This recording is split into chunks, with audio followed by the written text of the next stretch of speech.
Assalomu alaykum. O'sha mashhur Abdulloh Choychinovda keldik Namanganga. Orzuyimda aka bilan ko'rishdim nihoyat, tanishdim aka. Juda ham xursandman tanishganimdan. Rahmat. Aka tanjoningiz sog' bo'lsin. Yaxshimisiz? Charchamay olyapsizlar. Sizda necha xil choy bor endi aka?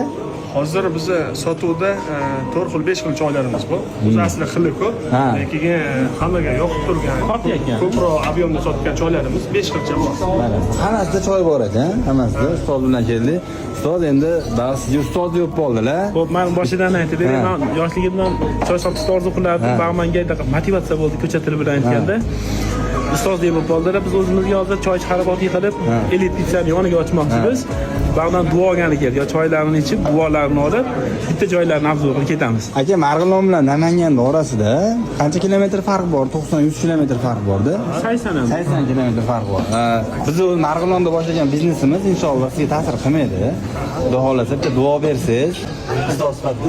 Chunki biz sizni ko'rib havas qilib, o'zimizni Marg'ilon qilmoqchimiz aka. Kichikroq joyga. Sizga katta ob'yomda emas.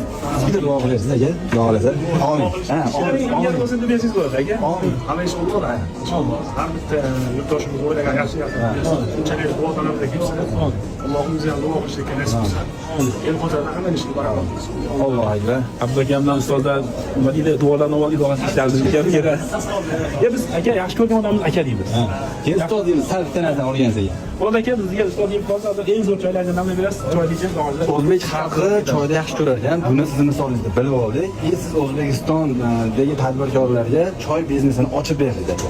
Bundan ba'd ko'rasiz choy biznesi qanchalik rivojlanadi. Yana bir narsa qiling. Kim siz orqali sizdan ko'rib bizga o'xshab shogird bo'lib ketaversa, haloldan pul top, haloldan bola chaqasiga pul olib kirsa, bu sizga savob borib turadi. Siz hammasiga ustozsiz. Ustoz o'qiysiz. Birinchisi sizda chunki salomat bo'ling aka, ishlaymiz. Ketamiz.